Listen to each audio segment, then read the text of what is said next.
Hi friends, welcome back to our channel. Friends, ఈరోజు మన వీడియోలో భారత న్యాయ వ్యవస్థను గురించిన కొన్ని క్వశ్చన్స్ని చూద్దాం ఫ్రెండ్స్. ఇది అందరికీ యూజ్ అవ్వాలని కోరుతూ వీడియోలోకి వెళ్ళిపోదాం. ఫస్ట్ క్వశ్చన్, సుప్రీంకోర్టు జడ్జీల తొలగింపును ఏమంటారు? ఆన్సర్, అభిశంస తీర్మానం. నెక్స్ట్ వన్, భారత సుప్రీంకోర్టు ప్రపంచంలోకెల్లా అత్యంత శక్తివంతమైన కోర్టుగా అభివర్ణించినది ఎవరు?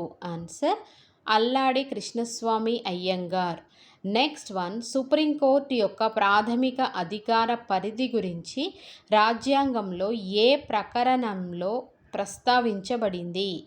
ఆన్సర్, 131.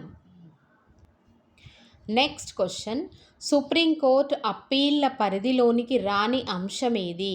ఆన్సర్, రాష్ట్రపతి ఎన్నిక వివాదాలు. నెక్స్ట్ వన్, భారతదేశంలో మొట్టమొదటిసారిగా సుప్రీంకోర్టుని ఎప్పుడు స్థాపించారు? ఆన్సర్, 1774లో. భారత న్యాయ వ్యవస్థ ఏ తరహా న్యాయ వ్యవస్థ? ఆన్సర్, స్వయం ప్రతిపత్తి మరియు ఏకీకృత న్యాయ వ్యవస్థ. నెక్స్ట్ వన్, సుప్రీంకోర్టును స్థాపించినప్పుడు న్యాయమూర్తుల సంఖ్య ఎంత? ఆన్సర్, 8.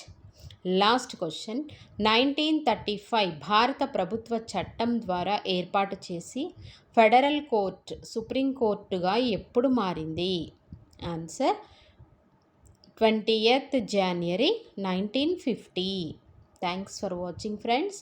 ఈ వీడియో కనుక మీకు నచ్చినట్లయితే, మీకు యూజ్ అవుతుంది అనుకుంటే లైక్ చేయండి, షేర్ చేయండి. అదేవిధంగా సబ్స్క్రైబ్ చేసుకోండి ఫ్రెండ్స్. Thank you.